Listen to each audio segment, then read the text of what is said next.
violaciones, incesto y todo lo que tiene que ver con niños ha copado las noticias y los medios de comunicación. Y fuera de esto, las redes sociales, que también entran a formar parte de todo el conjunto de informaciones que manejamos hoy en día. Buscando tener una luz en el camino y manejar un poquito mejor estas informaciones, hemos invitado esta mañana con muchísimo gusto a nuestro set a la licenciada Catherine Matos, que es abogada en Derecho de Familia, ex procuradora fiscal de niños, niñas y adolescentes, para hablar un poquito de este manejo, pero sobre todo de la alta estadística que hoy presenta la República Dominicana, quizás conocida antes, pero hecha pública ahora. Muy buenos días, bienvenida Catherine. Buenos días, muchas gracias por permitirme compartir este espacio tan importante con todos ustedes. Bueno, entrando en materia y haciendo la introducción, yo dejaba claro los titulares sobre acoso infantil, sobre incesto y sobre una serie de hechos y violaciones a los que están sometidos niños y adolescentes en la República Dominicana. Conociendo su experiencia de ex procuradora fiscal, ¿cómo usted ve este repunte del tema y este manejo a nivel público? Bueno, lamentablemente las cifras son alarmantes, los medios de comunicación se hacen eco de la grave situación, no es un secreto para nadie que la vulnerabilidad de nuestros niños en las calles y en el seno familiar, ya no hay estatus social, ya no hay parámetros, ya en cualquier momento nos sorprende una noticia de que un menor de edad está siendo abusado sexualmente o sus derechos le están siendo conculcados de cualquier manera. Sobre todo, lo más alarmante es que ese espacio que debe tornarse seguro, que es la familia, es donde más se están vulnerando los derechos. Y es lo que a nosotros como sociedad nos debe preocupar y ver que cada uno tiene una gran responsabilidad cada vez que a un menor de edad se le vulnera un derecho. Usted apunta bien, aunque no lo subrayó, pero quizás esa es la parte más alarmante. Primero, tenemos estadísticas, o sea, lo que estamos hablando no es por hablar.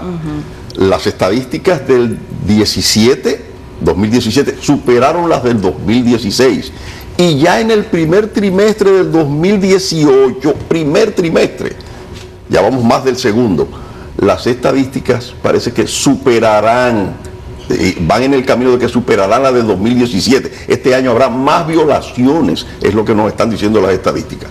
Pero ¿qué resulta? Dos cosas, que esa cantidad de abusos sexuales, como usted señalaba, se dan principalmente en la familia. Los niños abusados son por familiares muy directos, padres o madres, principalmente padres, se dan los casos, o familiares cercanos. Así es. O en el entorno de la vecindad. Así es. Ahí es la primera fase, ¿no? Así es. Pero además hay otra cosa, para darle material para que usted, como tiene la experiencia por el cargo que ha tenido y el contacto directo con el problema, se dice que son más, por lo general, las violaciones que se cometen que no se dicen que las que figuran en estadística. Si eso fuere así, es verdaderamente una situación que yo no sé cómo definirla.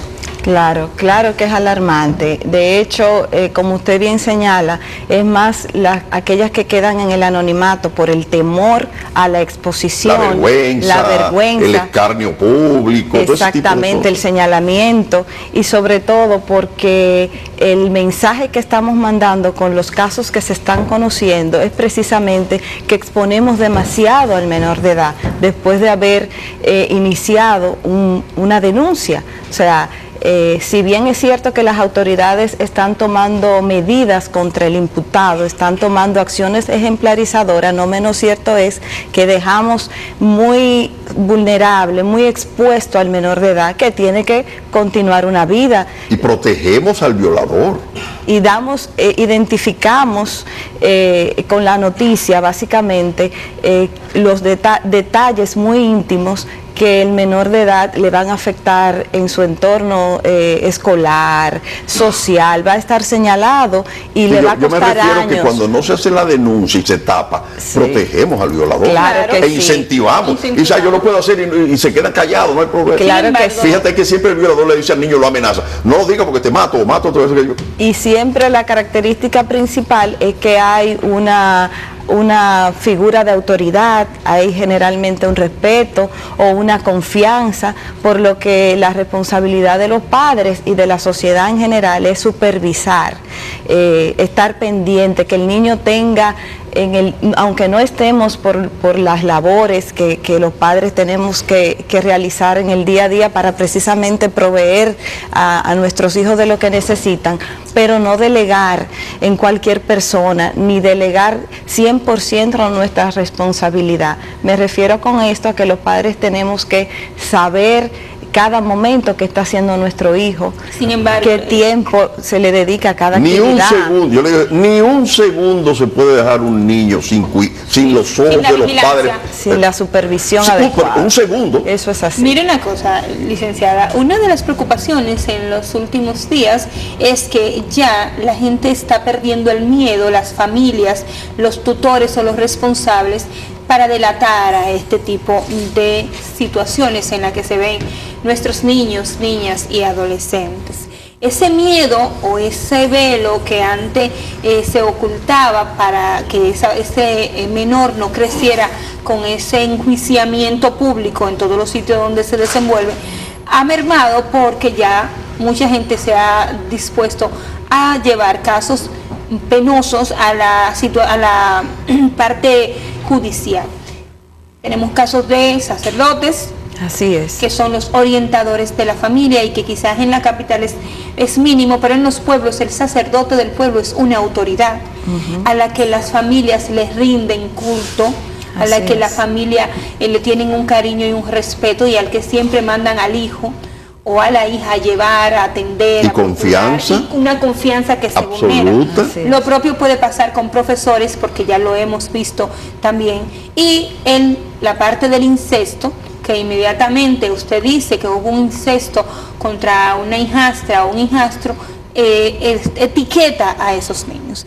¿Cuál es el proceder, o cuál debe ser el proceder de nuestras autoridades para proteger la integridad de estos menores y que ellos puedan continuar con su vida? Bueno, la responsabilidad, Ana Mercy, realmente es de toda la sociedad, porque cuando un caso es denunciado, la autoridad, si bien es cierto que tiene la obligación de mantener en secreto o bajo cuidado la identidad del menor, no menos cierto es que también para poder obtener una condena, una sanción contra el imputado, tiene que individualizar cuáles son los cargos, tiene que llevar lo que es la regla del debido proceso y la tutela judicial efectiva. Hay que describirle al juez con características específicas de qué se le imputa a esa persona.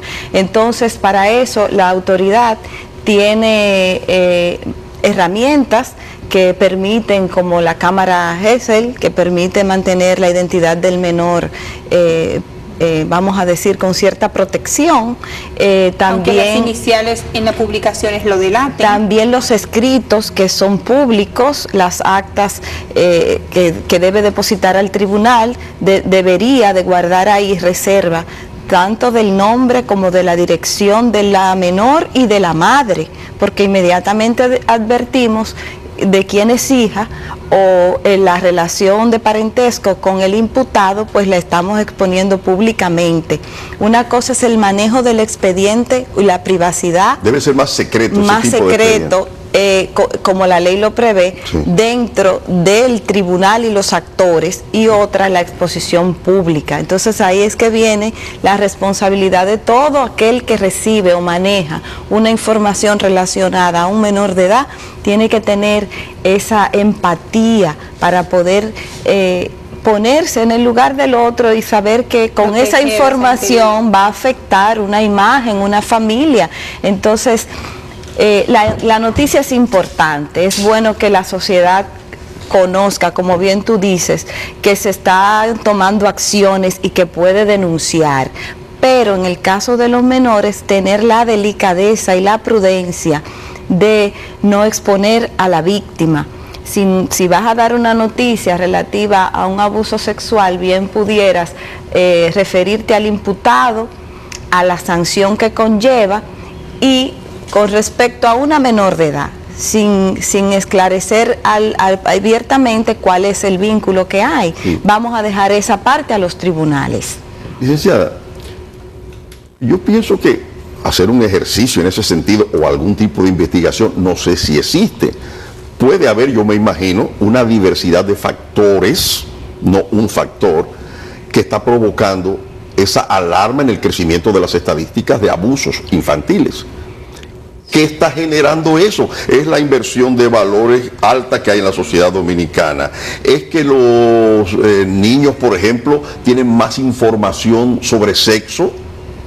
Los que tienen mala información. Bueno, o mala, porque acuérdese que aquí no hay una formación en educación sexual. No, yo me refiero al uso de los instrumentos tecnológicos que acercan, por ejemplo, un niño que le permiten una tablet sin control o un celular. Ahí es que está el punto. Ahí viene el problema. Ahí es que está el punto. La falta de control es la familia, es la supervisión, es que no podemos delegar, es que el día a día de trabajar para tener lo que necesitamos y competir por más, nos hace descuidar lo esencial, que es la atención a nuestros hijos. Cuando perdemos ese control, entonces, y no tomamos las herramientas o la ayuda necesaria para que no se nos vaya de la mano el cuidado de nuestros hijos. Exacto. Entonces comienzan a llegar en esos vacíos ese tipo de situaciones. Esa combinación de falta de educación sexual y mucha información de sexo que te lo da la tecnología, por ejemplo, es un factor que puede inducir a las niñas a tener relación temprana. Por eso la cantidad de niñas de 13, 14, 15 años embarazadas, que es una epidemia social en nuestro país, también otro problema. También tenemos que recordar que hoy, en los últimos días, tenemos casos muy recientes de sacerdotes en problemas con menores, tanto del sexo masculino como del sexo femenino. Sin embargo, nuestras iglesias, nuestras religiones, son las primeras que se oponen a una educación sexual directa, clara y abierta, que le permita a esos adolescentes reconocer cuando es una caricia, cuando se extralimita a una persona, porque todos fuimos adolescentes. Que ahora y que me diga una gente que en la adolescencia no admiró a alguien vía un medio de comunicación, no admiró al sacerdote por su forma de se enamoró, no admiró a un profesor en la escuela. Si se enamora. Claro, y si usted tiene una formación en valores y está claro, usted va a poder advertir cualquier violación a sus derechos que se presente, pero aquí no se da educación sexual. En el caso de la iglesia es sospechoso ahora, como se ha determinado que ha habido siempre un encubrimiento al sacerdote violador, el hecho de que la iglesia se oponga a la educación sexual me hace pensar muchísimo. No, entra bajo sospecha. Es decir, entonces tú me tapas al que viola, pero no quieres que se le informe al niño la educación sexual. ¿Cómo cuidarse? Exactamente. Pero explícame. ¿Cómo cuidarse? Bueno, la verdad es que es un tema muy delicado y muy complejo. Primero porque definitivamente tenemos una gran cantidad de información y a los niños les llega, no importa la edad, les llega publicidad sexual a mano. Donde quiera. Pero no podemos responsabilizar a ellos de esa información. Ellos son los vulnerables, ellos son los que no tienen las herramientas y la ley así lo contempla. Ellos no son responsables de que lo violen. El responsable de una agresión y de una violación es el violador. Tampoco las mujeres somos responsables de que no violen. No somos responsables ni por pedir una ropa. Y muchos aquí quieren indagarnos a nosotros la culpabilidad por la vestimenta, por el cuerpo que tenemos, por la forma en que caminamos, por la forma en que bailamos. Entonces es una sociedad con tantos problemas que al final lo vamos a encontrar con, no se puede decir que la mujer es que provoca. Hay casos en que la mujer puede provocar, eso no lo podemos tampoco, pero ese no debe ser el elemento principal como se ha señalado. El punto de una agresión sexual es básicamente cuando no hay consentimiento por parte de la pareja, Y si no hay un consentimiento, aún conlleven una relación marital, si en el momento del acto no hay un consentimiento, un sí, claro, es claro, un no. Entonces hay una obligación. Entonces vamos a quitar esas excusas que damos para justificar una agresión y mucho menos a un menor de edad. Y cuando te refieres precisamente a ese respeto de que sentimos hacia nuestros profesores, a esa admiración que como niñas todas hemos sentido, eso es lo que la ley condena. Eso es lo que la ley contempla, esa superioridad, esa autoridad que usted tiene respecto a ese menor que usted como adulto sabe cómo manejarla. Entonces no darle ese otro sentido, esa es la responsabilidad y eso es lo que la ley condena hasta con 20 años de prisión. Sin embargo, le voy a poner un ejemplo. Discutía con alguien ayer que me decía, no, pero esa persona no llegó a la relación sexual con la menor. Y yo le digo, claro, pero la manipuló, la tocó, la sugestionó a que cualquier cosa le digo, lo que tú hiciste. ¿Entra ese delito también en todo ese proceso y puede llegar a una condena de esa cantidad de años? Cualquier tipo de acto sexual, aunque no sea la penetración en sentido estricto de la palabra, ese coqueteo, ese toqueteo con un menor de edad con sentido sexual, como te digo, el simple hecho de la diferencia de autoridad hacia un menor, ese respeto, esa admiración, cuando tú la conviertes en esas caricias maliciosas, entonces se convierte en una agresión sexual y van en la condena desde 5, 10 hasta 20 años en el caso de la violación. ¿Quién viola aquí los derechos de los niños cuando esas informaciones llegan a nosotros y la manejamos a través de los medios de comunicación? Bueno, el periodista tiene una gran responsabilidad de la información que maneja directamente al público, pero con respecto a la ley 136-03, a quien responsabiliza de esa información dada en un medio de comunicación es al director del medio de comunicación o al propietario. O sea, esas son las personas que tienen que trazar las directrices. No me refiero para eso. Porque nosotros comentamos la información de acuerdo a lo que nos llega desde la fuente. Por eso pregunto, ¿quién es que viola? ¿Quién es que saca esa información de un sitio como la Procuraduría o la Fiscalía para que llegue a los medios de comunicación? Porque el medio no menciona nombre, pero sí tiene el hecho en sí y el dato.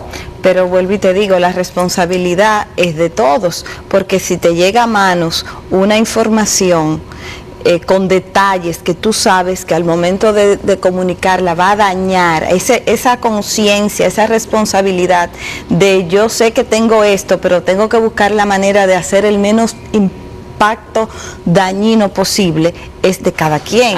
Entonces sale de la autoridad o puede en un proceso intervienen varias personas, los abogados, los familiares cercanos, el juez, los psicólogos, o sea, hay varios actores que intervienen y por supuesto tienen la misma responsabilidad de celar esa información respecto a un menor. Pero nuestra Constitución lo dice, la sociedad, la familia y el Estado. O sea, todos somos responsables de cuidar a los menores de edad. Hay también un elemento que tiene que ver con nuestro nivel cultural en la sociedad dominicana. Y es que le tenemos también un miedo a la sexualidad. Así es. Y tenerle miedo a la sexualidad, que es algo que está en la estructura del ser humano, orgánica del ser humano, desde que tú naces hasta que mueres.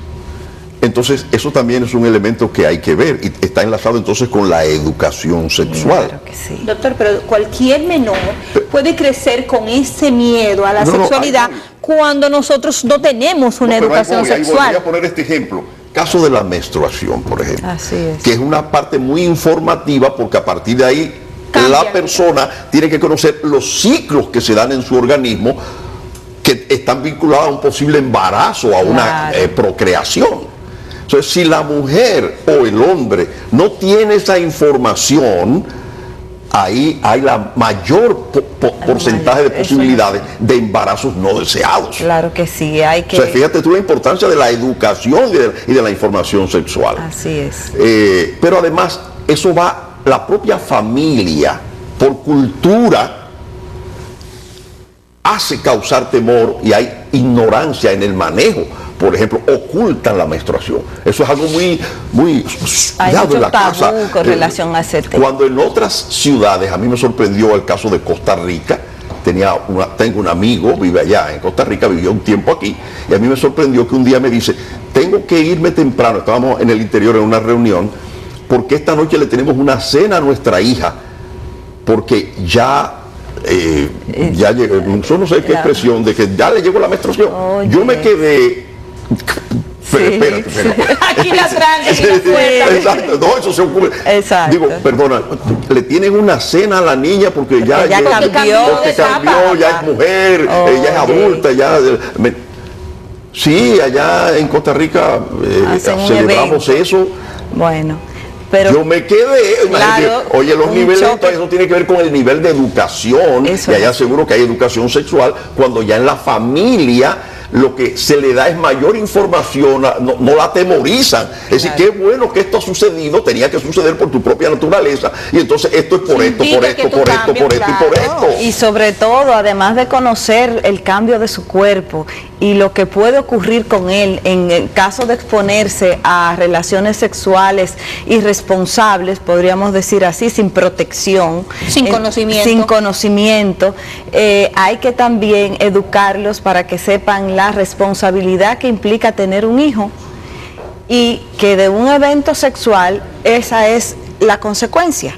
Entonces, el despacho de la primera dama, me parece que de la vicepresidencia ha tenido unos muñecos, un programa muy limitado. Yo creo que ese programa es muy efectivo, la verdad que sí. Yo de verdad que lo viví, le tocó a mis hijos y a sus compañeros. Señor, y ver la desesperación de esos muchachitos cuando el bendito muñeco no reacciona. Exactamente. Cuando no se calla, es difícil. Sin embargo, licenciada, el tiempo en televisión es muy corto. Bueno. Tiene que volver para que sigamos hablando de estos temas en beneficio de nuestra sociedad. Bueno, muchísimas gracias. Yo con mucho gusto, cuando me necesiten, aquí estaré. Yo hay que hacerlo más continuo. Este tema cada día es mucho más interesante. Y es una contribución también que desde aquí podemos orientar a muchos hogares de que deben actuar de otra manera en el manejo del tema sexual. Así es. Gracias por estar con nosotros. Gracias a ustedes, como siempre, gracias por el privilegio de su atención, esperando que nuestra propuesta de este día haya sido sumamente interesante. Esa es nuestra intención diaria. Si Dios lo permite, nos vemos mañana.